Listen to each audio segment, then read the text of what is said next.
आकाश ने ताई माँ को सीधे जान से मारने की धमकी दे दी। उसने साफ शब्दों में कह दिया, अगर कल तक उसके खिलाफ दर्ज क्राइम रिपोर्ट वापस नहीं ली गई तो ताई माँ कल का सूरज नहीं देख पाएंगी। आकाश की यह धमकी सुनते ही ताई माँ के चेहरे का रंग उड़ गया और सामने खड़ी ईशा भी अंदर तक सहम गई। आकाश जानता था कि सूरज और ईशा ने उसके खिलाफ इतने सबूत जमा कर लिए हैं कि अगर वह फाइल पुलिस तक पहुंच गई तो उसके लिए बचना मुश्किल हो जाएगा। इसलिए अब उसने कानून से बचने के लिए परिवार को निशाना बनाना शुरू कर दिया था। ताई माँ हाथ जोड़कर आकाश से कहती हैं कि उन्होंने उसका कुछ नहीं बिगाड़ा, फिर वह परिवार को क्यों बर्बाद करना चाहता है। लेकिन आकाश के अंदर इस वक्त सिर्फ गुस्सा था। वह कहता है कि उसे किसी की सफाई नहीं सुननी, उसे सिर्फ वह फाइल चाहिए जिसमें उसके सारे अपराध दर्ज हैं। तभी ईशा आगे बढ़ती है और आकाश को रोकते हुए कहती है कि धमकी देकर वह कानून से नहीं बच सकता। लेकिन आकाश पलटकर ईशा को ही चेतावनी दे देता है कि अगर उसने ज्यादा समझदारी दिखाने की कोशिश की तो सबसे पहले नुकसान सूरज का होगा। ईशा कुछ पल के लिए बिल्कुल शांत हो जाती है, क्योंकि वह जानती है कि आकाश सिर्फ बातें नहीं कर रहा, वह पहले भी कई बार सूरज और उसके परिवार को नुकसान पहुंचाने की कोशिश कर चुका है।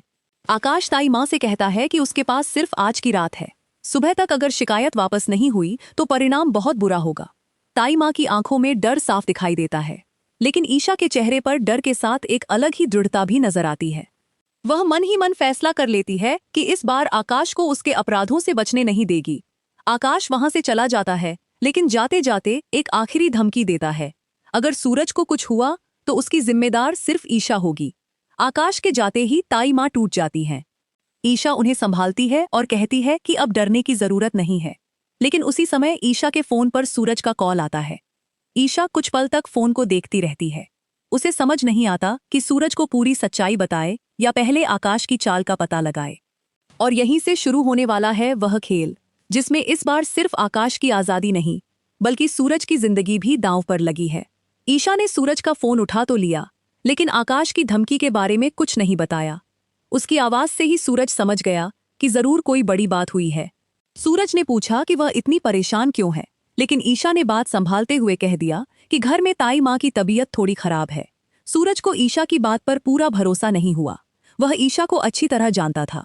जब भी ईशा के मन में कोई बड़ा राज होता, उसकी आवाज खुद ब खुद बदल जाती थी। सूरज ने दोबारा पूछा कि क्या आकाश घर पर आया था। यह सवाल सुनते ही ईशा कुछ सेकंड के लिए चुप हो गई। सूरज समझ गया कि उसका शक सही है, लेकिन ईशा ने फिर भी पूरी बात नहीं बताई। वह नहीं चाहती थी कि सूरज गुस्से में आकाश के पास पहुंच जाए और मामला और बिगड़ जाए। उधर ताई माँ ईशा से कहती हैं कि सूरज से कुछ मत छुपाओ। अगर आकाश सच में उसे नुकसान पहुंचाने की सोच रहा है तो सूरज को जानना जरूरी है। ईशा कहती है कि वह सूरज को खतरे में नहीं डाल सकती। ताई माँ समझाती हैं कि किसी अपने को बचाने के लिए सच्चाई छुपाना कभी कभी सबसे बड़ी गलती बन जाता है। लेकिन ईशा का डर कम नहीं होता। उसे याद आता है कि आकाश ने जाते समय साफ कहा था कि अगर शिकायत वापस नहीं हुई तो सूरज को नुकसान होगा। इसी बीच सूरज अचानक घर पहुंच जाता है। ईशा उसे सामने देखकर चौंक जाती है। सूरज सीधे ताई माँ के पास जाता है और उनकी हालत देखकर पूछता है कि आखिर हुआ क्या है। ताई माँ ईशा की तरफ देखती है। ईशा उन्हें आंखों से इशारा करती है कि कुछ न कहें, लेकिन सूरज की नजर दोनों पर पड़ चुकी होती है। वह कहता है कि उससे कुछ छुपाया जा रहा है। ताई माँ आखिरकार टूट जाती हैं और आकाश की पूरी धमकी सूरज को बता देती हैं। सूरज कुछ सेकंड तक बिल्कुल शांत रहता है, फिर उसके चेहरे पर गुस्सा साफ दिखाई देने लगता है। वह कहता है कि आकाश ने इस बार बहुत बड़ी गलती कर दी है। सूरज ताई माँ से वादा करता है कि अब आकाश उनके परिवार के किसी भी सदस्य को छू तक नहीं पाएगा, लेकिन ईशा उसे रोकती है। वह कहती है कि आकाश यही चाहता है कि सूरज गुस्से में कोई कदम उठाए। सूरज रुक तो जाता है, लेकिन उसकी आंखों में साफ दिखाई देता है कि अब वह आकाश को छोड़ने वाला नहीं। और तभी सूरज को एक ऐसा सुराग मिलता है जिससे पता चलता है कि आकाश ने धमकी देने से पहले ही अगली चाल चल दी है। आकाश ने सूरज और ईशा के खिलाफ नया खेल शुरू कर दिया था। उसे पता था कि सीधे सूरज से भिड़कर जीतना आसान नहीं है, इसलिए उसने परिवार की सबसे कमजोर कड़ी को निशाना बनाने का फैसला किया। और इस बार उसकी नज़र बंटी और रिया पर थी। आकाश को पहले से पता था कि बंटी रिया से प्यार करता है और दोनों के रिश्ते को लेकर परिवार में गलतफहमियां चल रही हैं। वह यह भी जानता था कि अगर बंटी और रिया के बीच कोई बड़ा विवाद खड़ा कर दिया जाए तो सूरज का पूरा ध्यान आकाश से हटकर अपने परिवार पर चला जाएगा। आकाश ने बंटी से संपर्क किया। वह उसे समझाता है कि सूरज कभी भी उसके प्यार को स्वीकार नहीं करेगा। वह कहता है कि अगर बंटी सच में रिया के साथ जिंदगी बिताना चाहता है तो उसे खुद अपने फैसले लेने होंगे। बंटी शुरुआत में आकाश की बातों पर भरोसा नहीं करता, लेकिन आकाश उसके मन में एक ऐसा डर डाल देता है जो धीरे धीरे बड़ा होने लगता है। वह कहता है कि सूरज रिया को कभी अपनी बहू नहीं बनाएगा। बंटी परेशान हो जाता है। उधर रिया भी बंटी पर लगातार दबाव बना रही होती है कि अगर दोनों एक दूसरे से प्यार करते हैं तो उन्हें अपने रिश्ते के लिए खड़ा होना होगा। बंटी पहले ही परिवार और रिया के बीच फंसा हुआ था। अब आकाश की बातें उसकी उलझन और बढ़ा देती हैं। आकाश उसे एक ऐसी जगह के बारे में बताता है जहां से वह रिया के साथ कुछ दिनों के लिए दूर जा सकता है। बंटी समझ नहीं पाता कि आकाश उसकी मदद क्यों कर रहा है, लेकिन आकाश अपनी असली मंशा छुपाकर कहता है कि वह सिर्फ उसकी जिंदगी बचाना चाहता है। बंटी आखिरकार रिया को लेकर घर छोड़ने का फैसला कर लेता है।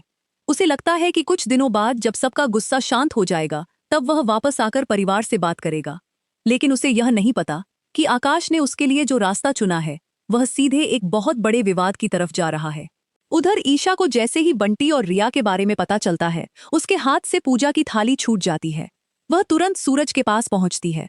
बंटी का नाम सुनते ही सूरज के चेहरे का रंग बदल जाता है। जिस बंटी को उसने भाई माना था, उसी के घर से भागने की खबर उसके सामने थी। सूरज तुरंत फैसला करता है कि बंटी को ढूंढकर ही दम लेगा, लेकिन ईशा जानती है कि सूरज इस वक्त बेहद गुस्से में है, इसलिए वह खुद पुलिस टीम को लेकर बंटी की तलाश में निकल पड़ती है। अब एक तरफ सूरज है और दूसरी तरफ ईशा, और दोनों का लक्ष्य एक ही है, बंटी और रिया। सूरज ने अपने लोगों को शहर के हर कोने में बंटी और रिया को ढूंढने के लिए भेज दिया। उसने साफ आदेश दिया कि जैसे ही दोनों का पता चले उसे तुरंत खबर दी जाए। सूरज के लिए यह सिर्फ घर से भागने का मामला नहीं था। उसे लग रहा था कि बंटी ने उसके भरोसे की सबसे बड़ी कीमत चुका दी है। वह बार बार सोचता है कि आखिर बंटी ने उससे बात क्यों नहीं की। अगर बंटी सच में रिया से प्यार करता था तो उसने सूरज के सामने अपना दिल क्यों नहीं खोला। इसी सवाल ने सूरज के गुस्से को और बढ़ा दिया। दूसरी तरफ ईशा अपनी पुलिस टीम के साथ अलग रास्ते पर निकल चुकी थी। वह सूरज से पहले बंटी तक पहुंचना चाहती थी। उसे डर था कि अगर सूरज पहले पहुंच गया तो गुस्से में बंटी के साथ कुछ ऐसा कर सकता है जिसका बाद में उसे पछतावा हो। ईशा पुलिस टीम को निर्देश देती है कि बंटी को देखते ही उसे सुरक्षित हिरासत में लिया जाए और किसी भी तरह की हिंसा न हो। इसी बीच पुलिस को एक छोटी सी जानकारी मिलती है। एक स्थानीय व्यक्ति ने बताया कि उसने बंटी और रिया जैसी शक्ल वाले दो लोगों को शहर से बाहर जाते देखा था। ईशा तुरंत उस रास्ते की तरफ बढ़ती है। उधर सूरज के आदमी भी उसी इलाके में पहुंच जाते हैं, लेकिन बंटी और रिया तब तक वहां से आगे निकल चुके होते हैं। वे एक छोटे से शिव मंदिर की तरफ जा रहे होते हैं। रिया को लगता है कि वहां पहुंचकर शायद दोनों अपने रिश्ते को लेकर अंतिम फैसला कर पाएंगे। बंटी अभी भी परेशान है। उसे लग रहा है कि वह बहुत बड़ी गलती कर रहा है। रिया उसे भरोसा दिलाती है कि अगर दोनों एक दूसरे से प्यार करते हैं तो उन्हें अपने रिश्ते के लिए लड़ना ही होगा। लेकिन बंटी के मन में सूरज का चेहरा घूम रहा है। वह कहता है कि उसे रिया को खोने से डर नहीं लगता, उसे सूरज का भरोसा खोने से डर लगता है। रिया उसकी बात सुनकर भावुक हो जाती है। वह कहती है कि अगर सूरज सच में उसका भाई है तो एक दिन वह उनकी मजबूरी भी समझेगा। इसी बीच मंदिर के पास एक गाड़ी आकर रुकती है। बंटी खिड़की से बाहर देखता है। उसे दूर से कुछ पुलिस की गाड़ियां दिखाई देती हैं। बंटी घबरा जाता है, लेकिन उसे यह नहीं पता कि पुलिस के पीछे सूरज के आदमी भी पहुंच चुके हैं। और अब बंटी के सामने सिर्फ दो रास्ते हैं, भागना या फिर पहली बार सबके सामने सच बोलना। मंदिर के अंदर बंटी और रिया खड़े थे, लेकिन बाहर हालात तेजी से बदल रहे थे। पुलिस टीम मंदिर को चारों तरफ से घेर चुकी थी और दूसरी तरफ सूरज के लोग भी वहां पहुंच चुके थे। बंटी को जैसे ही बाहर हलचल दिखाई देती है, उसका डर और बढ़ जाता है। रिया उसका हाथ पकड़कर कहती है कि अब भागने से कोई फायदा नहीं होगा। अगर वह सच में उससे प्यार करता है तो उसे पहली बार अपने परिवार के सामने खड़ा होना होगा। बंटी कुछ पल तक चुप रहता है, फिर धीरे धीरे मंदिर के बाहर जाने के लिए कदम बढ़ाता है। लेकिन तभी सामने सूरज खड़ा दिखाई देता है। बंटी के कदम वहीं रुक जाते हैं। सूरज की आंखों में गुस्सा जरूर था, लेकिन उससे ज्यादा चोट थी। वह बंटी से पूछता है कि उसने ऐसा क्यों किया। बंटी कुछ बोल नहीं पाता, उसकी आंखों से आंसू निकलने लगते हैं। वह सूरज के सामने हाथ जोड़कर कहता है कि उससे गलती हुई है। सूरज पूछता है कि आखिर उसने किसके लिए यह सब किया। बंटी धीरे से रिया की तरफ देखता है। सूरज की नजर भी रिया पर जाती है। कुछ सेकंड की खामोशी के बाद बंटी आखिरकार सच बोल देता है। वह कहता है कि वह रिया से प्यार करता है। यह सुनते ही सूरज के चेहरे पर एक अलग ही भाव आ जाता है। उसे याद आता है कि बंटी ने पहले भी अपने प्यार की बात की थी, लेकिन उसने कभी ठीक से यह जानने की कोशिश नहीं की कि वह लड़की कौन है। सूरज को अपनी गलती का एहसास होने लगता है, लेकिन तभी एक और बड़ा सच सामने आता है। काव्या भी वहां पहुंच चुकी होती है। उसने बंटी और रिया की सारी बातें सुन ली होती हैं। काव्या के लिए यह खबर किसी सदमे से कम नहीं। उसे समझ आता है कि जिस शादी की तैयारियां चल रही थीं, वह सिर्फ एक गलतफहमी थी। काव्या की आंखों में आंसू आ जाते हैं। रिया उसके सामने जाकर माफी मांगती है, लेकिन काव्या कहती है कि गलती रिया की नहीं है, गलती उस सच के छुपे रहने की है जिसने 3 जिंदगियों को उलझा दिया। सूरज पहली बार शांत होकर बंटी की तरफ देखता है। वह कहता है कि प्यार करना गलत नहीं है, लेकिन अपने परिवार से इतना बड़ा सच छुपाना जरूर गलत है। बंटी सिर झुका लेता है। सूरज आगे बढ़कर उसे गले लगा लेता है, लेकिन उसी वक्त ईशा को अपने फोन पर एक मैसेज मिलता है। मैसेज पढ़ते ही उसके चेहरे की सारी खुशी गायब हो जाती है। वह सूरज की तरफ देखती है और सिर्फ इतना कहती है, सूरज जी, यह सब सिर्फ बंटी और रिया का मामला नहीं है। आकाश ने इन दोनों को जानबूझकर इस्तेमाल किया है। अब सूरज की आंखों में फिर वही गुस्सा लौट आता है, और इस बार निशाना सिर्फ आकाश नहीं बल्कि उसकी पूरी साजिश बनने वाली है। आकाश ने बंटी और रिया को घर से दूर भेजकर जो चाल चली थी, अब उसका राज सूरज और ईशा के सामने खुलने वाला था। ईशा ने फोन पर मिली जानकारी सूरज को बताई तो सूरज का गुस्सा फिर भड़क उठा। उसे समझ आ गया कि बंटी ने अचानक घर से भागने का फैसला खुद नहीं किया था। किसी ने उसके डर और उसकी भावनाओं का फायदा उठाया था। ईशा बताती है कि बंटी और रिया को जिस रास्ते से बाहर भेजा गया, उस रास्ते पर आकाश के लोगों की मौजूदगी देखी गई है। यह सुनते ही सूरज को यकीन हो जाता है कि पूरा खेल आकाश का है। सूरज कहता है कि आकाश ने परिवार को तोड़ने के लिए पहले भी कई चालें चली हैं और अब उसने बंटी को मोहरा बना लिया है, लेकिन इस बार वह आकाश को उसके इरादे में कामयाब नहीं होने देगा। उधर बंटी को भी धीरे धीरे एहसास होने लगता है कि जिस व्यक्ति ने उसे घर से भागने की सलाह दी थी, उसकी नीयत शायद उतनी साफ नहीं थी जितनी वह समझ रहा था। रिया भी बंटी से पूछती है कि आखिर आकाश ने उनकी मदद क्यों की। बंटी के पास कोई जवाब नहीं होता। उसे याद आता है कि आकाश ने बार बार कहा था कि सूरज कभी उनके रिश्ते को स्वीकार नहीं करेगा। उसने ही दोनों को एक सुरक्षित जगह तक पहुंचाने का भरोसा दिया था। अब बंटी को लगने लगता है कि शायद आकाश चाहता था कि वह सूरज से दूर हो जाए। इसी बीच सूरज फैसला करता है कि वह आकाश से सीधे बात करेगा। ईशा उसे रोकती है और कहती है कि आकाश को यही चाहिए। अगर सूरज गुस्से में उसके पास जाएगा तो वह फिर से कोई नई चाल चल सकता है। सूरज इस बार अपनी भावनाओं पर काबू रखता है। वह कहता है कि आकाश को हराना है तो गुस्से से नहीं, सबूतों से हराना होगा। ईशा सूरज की बात से सहमत होती है। दोनों मिलकर आकाश के खिलाफ उसके पुराने मामलों की जानकारी जुटाने लगते हैं। लेकिन इसी दौरान पुलिस को एक चौंकाने वाली जानकारी मिलती है। आकाश ने सिर्फ बंटी और रिया को घर से दूर नहीं भेजा था, उसने उनकी पूरी गतिविधि पर नजर रखने के लिए अपने लोगों को भी पीछे लगाया था। अब सूरज समझ जाता है कि बंटी और रिया अभी भी खतरे में हैं। वह तुरंत अपनी टीम को उनकी लोकेशन तलाशने के लिए भेज देता है, और दूसरी तरफ बंटी को भी पहली बार महसूस होता है कि शायद वह जिस रास्ते पर चल पड़ा है, वह सिर्फ परिवार से दूर नहीं ले जा रहा, बल्कि उसे सीधे आकाश के जाल में ले जा रहा है। बंटी और रिया जिस जगह पहुंचे थे, वहां चारों तरफ सन्नाटा था। उन्हें लगा था कि यहाँ कुछ समय रुकने के बाद वे अपने भविष्य के बारे में फैसला करेंगे, लेकिन अब बंटी का मन बिल्कुल शांत नहीं था। उसे बार बार आकाश की बातें याद आ रही थीं। आकाश ने कहा था कि सूरज कभी उनके रिश्ते को स्वीकार नहीं करेगा। उसने कहा था कि अगर दोनों सच में साथ रहना चाहते हैं तो उन्हें परिवार से दूर जाना पड़ेगा। लेकिन अब बंटी को समझ आने लगा था कि शायद आकाश ने जानबूझकर उसके मन में डर पैदा किया था। रिया भी बंटी की परेशानी समझ रही थी। वह उससे पूछती है कि आखिर वह इतना परेशान क्यों है। बंटी कहता है कि उसे लग रहा है कि उसने सूरज भैया के साथ बहुत बड़ा धोखा किया है। रिया उसे समझाती है कि उसने कोई अपराध नहीं किया, दोनों ने सिर्फ अपने प्यार के लिए फैसला लिया है। लेकिन बंटी कहता है कि प्यार के साथ जिम्मेदारी भी होती है। अगर उसकी वजह से सूरज और ईशा के परिवार में परेशानी आई तो वह खुद को कभी माफ नहीं कर पाएगा। रिया की आंखों में भी आंसू आ जाते हैं। वह कहती है कि उसने बंटी को कभी अपने परिवार से रिश्ता तोड़ने के लिए नहीं कहा था, वह सिर्फ चाहती थी कि बंटी अपने दिल की बात सबके सामने कहे। बंटी को एहसास होता है कि गलती रिया की नहीं थी, गलती उसकी थी। उसने सच बोलने के बजाय भागने का रास्ता चुना। उधर सूरज और ईशा उनकी तलाश में लगातार आगे बढ़ रहे होते हैं। ईशा को एक लोकेशन मिलती है। सूरज तुरंत वहां पहुंचने की तैयारी करता है, लेकिन ईशा उसे याद दिलाती है कि बंटी को नुकसान नहीं पहुंचना चाहिए। सूरज कहता है कि बंटी ने चाहे जो किया हो, वह उसके लिए आज भी भाई जैसा है। वह उसे सजा देने नहीं, वापस लाने जा रहा है। यही बात ईशा को भी राहत देती है। लेकिन तभी पुलिस टीम को खबर मिलती है कि आकाश के कुछ आदमी उसी इलाके में देखे गए हैं। अब सूरज समझ जाता है कि मामला सिर्फ बंटी और रिया का नहीं है। आकाश शायद दोनों को किसी बड़े खेल के लिए इस्तेमाल करना चाहता है।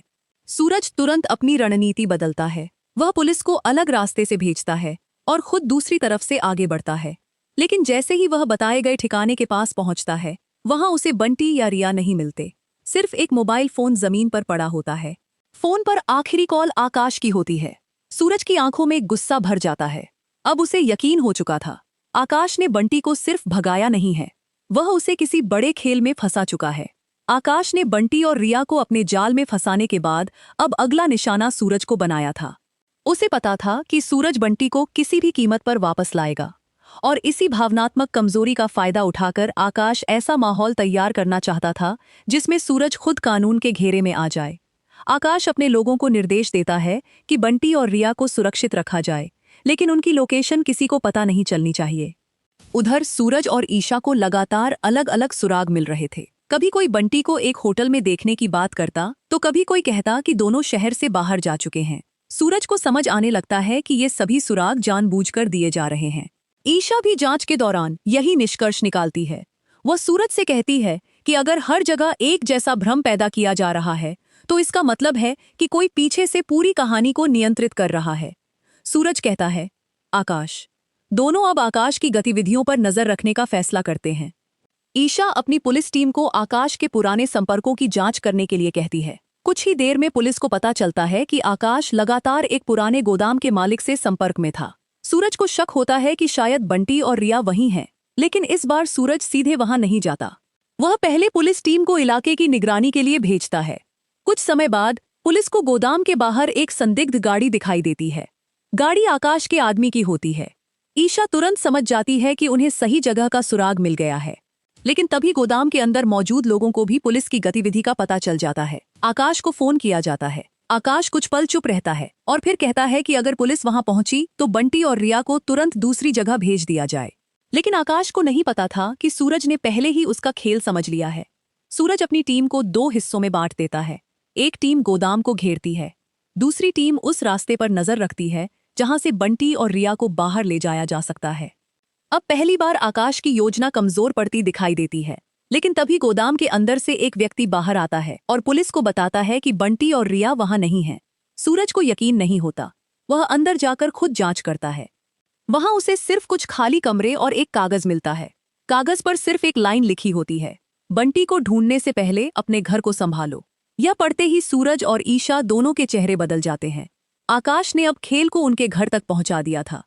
आकाश का संदेश पढ़ते ही सूरज समझ गया कि असली खतरा बंटी नहीं, बल्कि उसका अपना परिवार है। वह तुरंत घर लौटने का फैसला करता है। ईशा भी उसके साथ निकल पड़ती है। रास्ते भर सूरज के मन में यही सवाल चलता रहता है कि आकाश आखिर घर पर क्या करने वाला है। घर पहुंचते ही दोनों देखते हैं कि परिवार के सभी सदस्य सुरक्षित हैं, लेकिन ताई माँ का चेहरा बेहद परेशान है। वह सूरज को बताती हैं कि कुछ देर पहले एक अनजान व्यक्ति घर के बाहर घूम रहा था।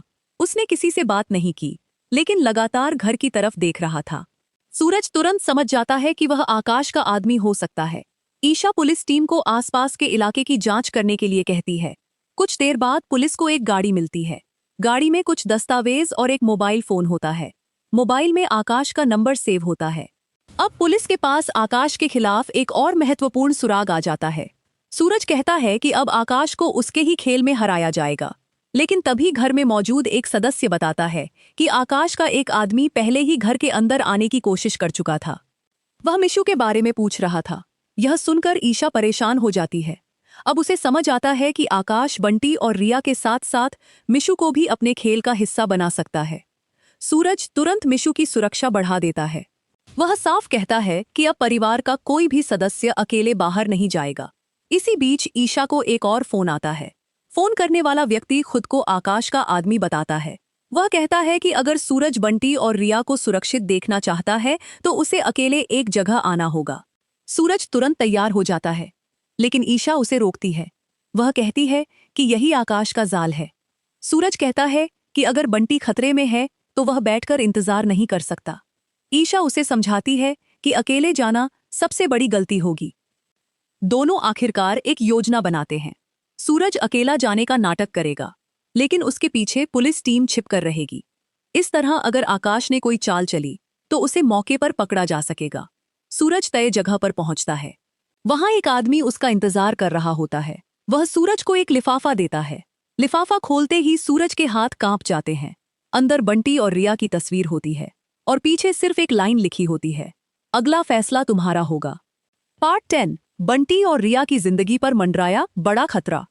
वर्ड काउंट बंटी 1 से। बंटी और रिया की तस्वीर देखकर सूरज का चेहरा गंभीर हो जाता है।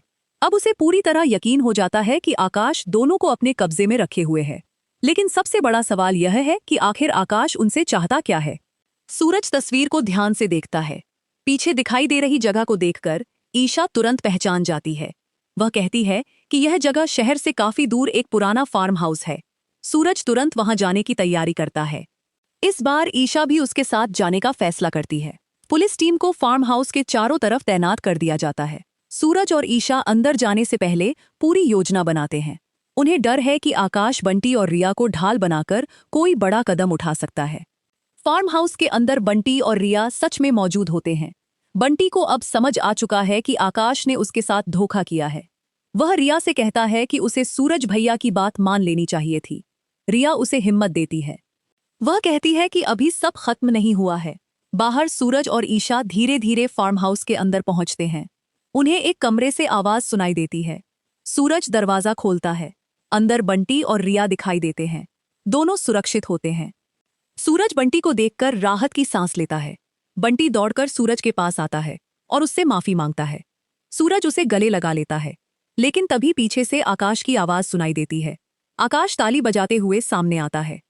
वह कहता है कि सूरज को लगा था कि वह बंटी को बचाकर जीत गया, लेकिन असली खेल अभी शुरू हुआ है। ईशा आकाश को गिरफ्तार करने का आदेश देती है। पुलिस आगे बढ़ती है। आकाश मुस्कुराता है और कहता है कि उसके पास ऐसा सबूत है जो सूरज और ईशा दोनों की जिंदगी बदल देगा।